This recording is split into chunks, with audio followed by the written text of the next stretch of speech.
This was the last flight of the day, again at Tailem Bend. We just moved down a bit to have a look at the Jervois Ferry.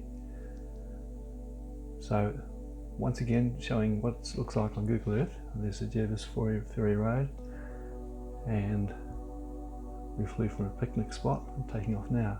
So the day had brightened up quite a bit, and colours are much more vibrant on the video with a bit more light. So heading upstream towards the ferry. There's a little community of Jervois, and also there's a road that runs right down to Wellington, but I suspect parts of it could be underwater at the moment. So we can see one vehicle on the ferry there, and there are some waiting over the other side. Once again, impressed by how well the levee's held up on this side, and just how extensive the fields it's protecting.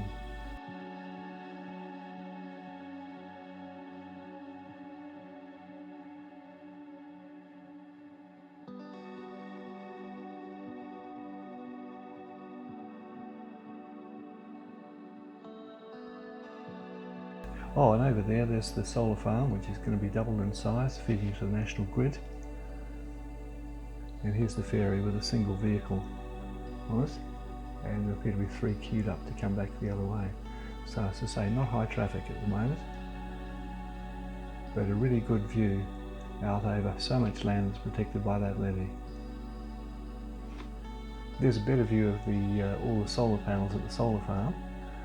Some sort of time with the snowy hydro skiing in terms of who's getting the power out of that or paying for it or something. So looking at Tailem Bend Township again, as we wheel around, and they say right at the top there, that green stuff, that's to do with Viterra's grain handling and storage facility. You can see further up the river where levee banks have gone on the right hand side. But say on this side everything's holding well. Whether it's that the land was higher or they had the foresight to build better levees, I just don't know. So that platform you can see down there, that's part of a river walkway to do with the picnic ground and the landing where the ferry takes off from, and there's big sections of it submerged.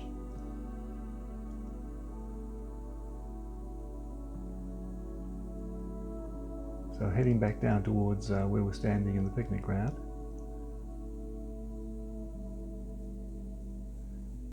And I suspect that that wooden structure with a fence around it is the original ferry landing, or historic ferry landing. Didn't notice a plaque on it. And this time I decided to get down lower, which I probably should have done in the first place, to get down low and stay over the other side of the river. I wanted to get an idea of what the flow looks like. I don't know. I don't know if it makes too much difference. So looping back from the centre of the river, and we can see one car waiting, the 3 cars parked. The parking place there, just looking out over the river, but only 1 car waiting on the ferry. And that shed's been sandbagged, protected. And you can see how it connects to the path with sections of it submerged. So the drone I'm using is very quiet, as you can probably tell as I fly over the seagulls on this platform without appearing to disturb them. I'm a bit more concerned about the cockies, but they seem to have had the sense to stay away. So we've shared the airspace without incident, which is always nice. So I got a little bit of a gust towards the end of the flight. We'd come early because we heard the wind was coming up, and I'm glad we did. So that's about it. This is probably the end of my look at the Murray River. There's signs going up about the dangers of mosquitoes, so we'll call it a day. Bye.